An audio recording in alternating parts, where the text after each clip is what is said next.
Imagine a world without factories, trains, and modern industries.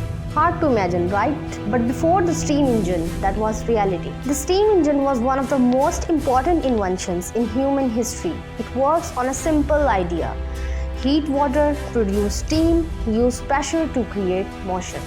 By the first step, water is heated in the boiler, steam builds up under high pressure. This pressure pushes a piston. The piston moves a wheel or machine. This conversion of heat energy into mechanical energy powered trains, factories, ships. The most famous early improvement came from James Watt, who made steam engine far more efficient. So the principle is that steam engine follows the laws of thermodynamics, especially energy conversion. The steam engine triggered the Industrial Revolution, changing economics, cities, and lifestyles forever. From simple steam to powerful machines, this invention literally changed the direction of human history.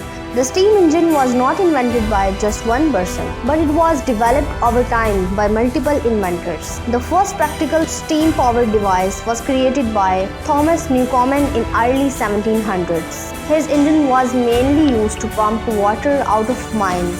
So how Newcomen's engine worked? Let's know together. Water was boiled to produce steam.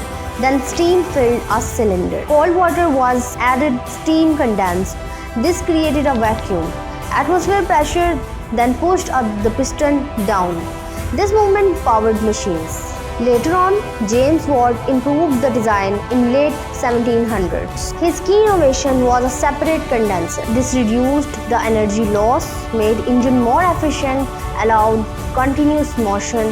This made steam engine powerful enough for trains, factories, ships. The improved steam engine played a huge role in the Industrial Revolution, changing the world forever. That's for now.